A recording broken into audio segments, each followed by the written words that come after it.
All right, so 2006 Boxster 987.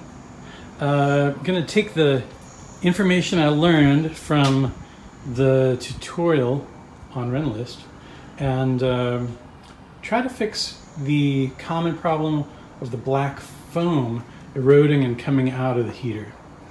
My heater is not as hot as it used to be, and I suspect that it's because of the flap in the back of the dashboard. The foam has gone away and it no longer really separates the hot and cold air as it comes through.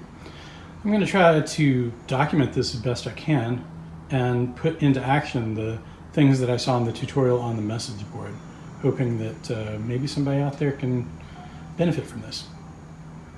First step is going to be taking out the panels, taking out the battery, taking the cowl off, the windshield wipers and the cowl, and that'll reveal the rubber over the heater core. I think this is going to be pretty straightforward, so if I'm just going to do it, if I see anything unusual, I'll stop and show you. Alright, here's the first set of covers off. It reveals the battery, and you'll see on a 987 it doesn't have the frame braces that go from the strut towers here that go in. Here's the wiper arm. I think these are 13, so these should come off pretty easily. And these guys just pop right out, and that'll reveal the nuts that hold, two of the nuts that hold the cowl on. There's a third nut under there, I believe, and then there's going to be some screws down there that hold it on as well. Up under the cowl, I believe these need to get unclipped.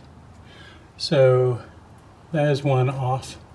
And this one I just very gently, they're brittle, so I don't want to break them, but these need to come off so the cowl can come off, I believe. Okay, so the next step is just take the battery out. It's pretty straightforward. Two 10 millimeters to take the holes out, and there's a 13 millimeter to take the bracket out that holds it down in the battery tray. So here's the first little curveball. These little clips aren't actually screws. It appears that they're like trim clips of some sort. When you see under there, I'm not sure if you can see down there, but there's like some sort of, you need to figure out how to get these bad boys off.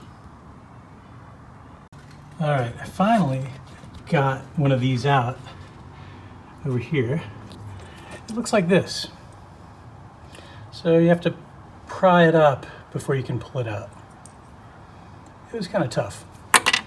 Oh shit, just dropped it. So these guys came off, I think it's, and the washer hose got disconnected. The electrical connections have been done. Last guy to happen is up here, he's hidden. That is a T25 Torx. All right, so after fiddling with it a little bit, I realized I kind of got to close the hood to get this out, I think. Double check. But this side lifted out once I closed the hood. And remember, always like block the trunk from closing because the battery's out. And it'd be kind of hard to open that up again if that closed. So I'm going to try to jimmy this out just from the top and see if it happens. Otherwise, maybe there's something underneath that I need to still unhook. I think it's all clear though. Okay, so this side, let's see, coming over here, coming over here and maybe this side lifts up. I believe that's it.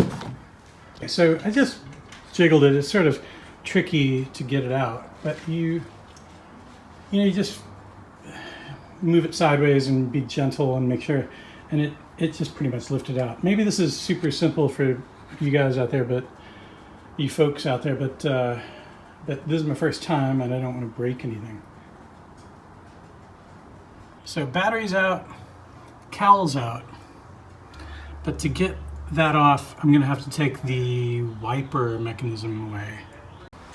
Alright, so this is the wiper mechanism. It's connected with this clip still.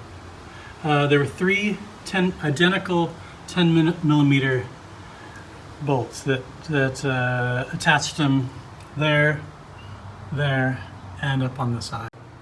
Finally, we have access to this cover for the heater core. So I took out this guy. It's 4 identical 10 millimeter bolts, and it came right out of there. So that was pretty easy. No challenges here yet. Time to dig into this and see what happens.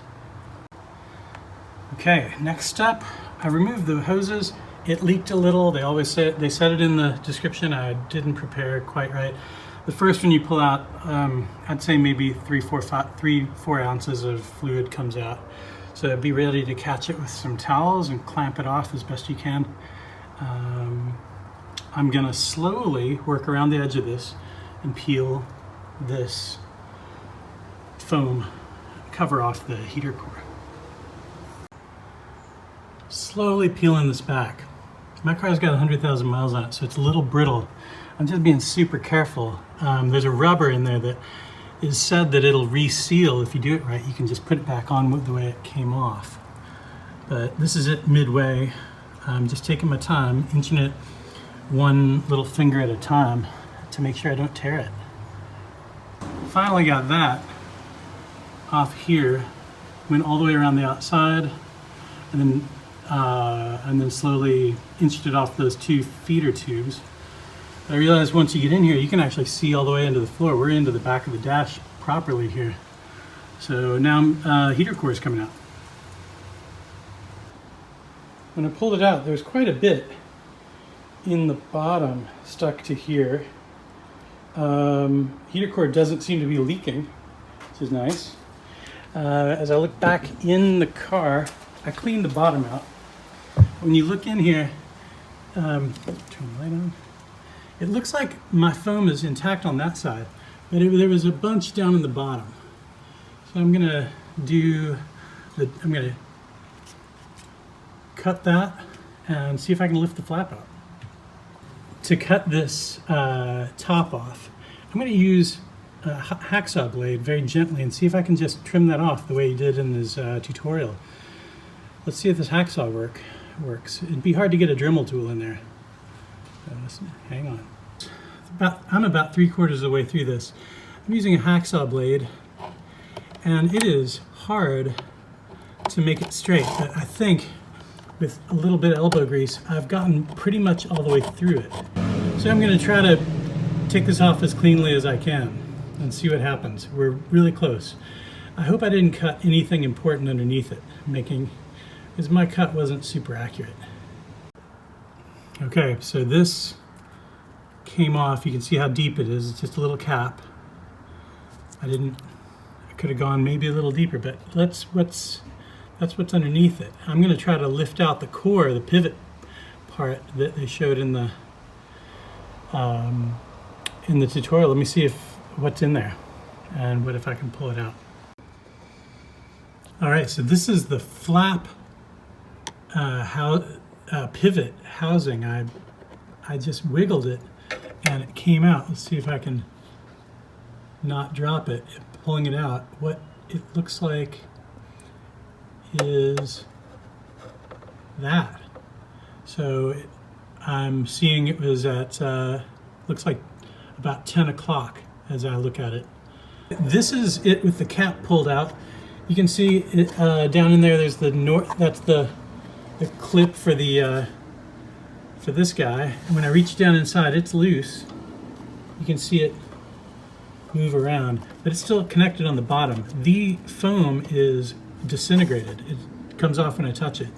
So I'm going to go inside on the footwell and unclip it from the footwell passenger, and I'm going to look up under here. Got some light. I'm going to take this cover off, and it should just be right up there.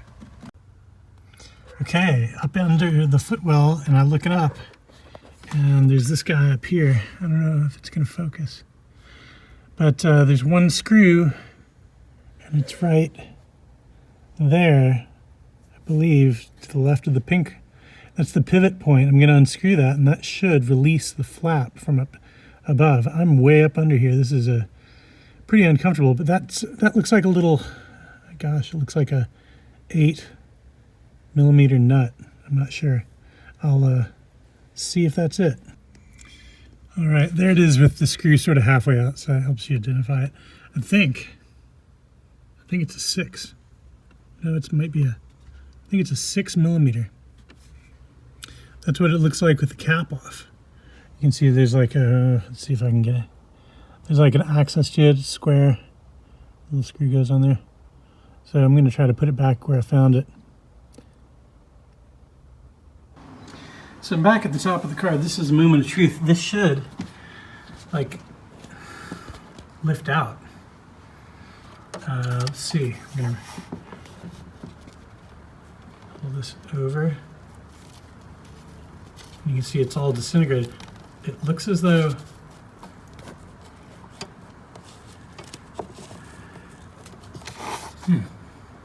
not sure if it's going to lift out. Let me play with it a little bit. I'm back up underneath. I'm not sure what happened. So this is, it's really hard to hold the camera. Let me see if I can do this. That's the correct pivot point, because when I move it,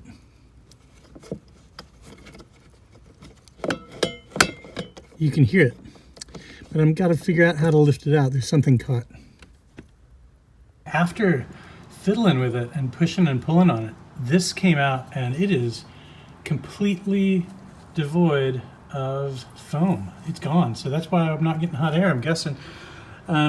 So that was great. I was a little worried that clip was kind of stuck, but it's just a matter of getting the right angle, I think. So this is interesting. It's a minor victory here. I got this out and cleaned it up, and I'm gonna now put the tape on to replace the foam that came off. I got this. I'll put a link in the description. But I got this from Amazon. It's cheap. It's 1/16 of an inch thick black foam rubber strip tape. And I think it's going to be enough to cover this. So I'm going to cover this, and I'll show you what happens. All right. So this is one part done. I'm going to do this side and the back. And following the instructions, I left a little room here and a little room there. That's the way it appeared in the tutorial I saw on the message board. So I'll go ahead and finish this up and show you what it looks like when it's done. So this is complete. I did the front and the back with the black foam tape, and I cut it, trimmed it really carefully, and then I made sure that the tape didn't align in the front and back. I spaced them differently so that the gaps of the tape on the front would not line up with the ones in the back. So hopefully it'll stay, solid. Before I reassemble, I'm just going to do one last little check in here and see if there's any. I'm going to clean it up with a vacuum, and then I think reassembly will be pretty straightforward. The flap has gotten fitted back inside, and the linkage at the bottom is lined up the way it was. The top little pivot point is put back in. I think it's all lined up. So I still have to put this guy back on top to seal and so that's where what they call dum-dum or duct seal is coming in. So I'm going to use a little bit of this and seal it up. And here it is. I sealed it up with the duct seal. I think that's the way to do it. It seems to be holding it, and it seems to still move freely without any issues. I think it's going to be fine. So I'm going to reassemble it now. Okay, so I think I got it all buttoned back up. Just slowly put it back together. It just took my time, and let's see if that fixed the problem. I just followed the instructions that were on the Rennlist Forum, and again, just took my time. So let's see what happens.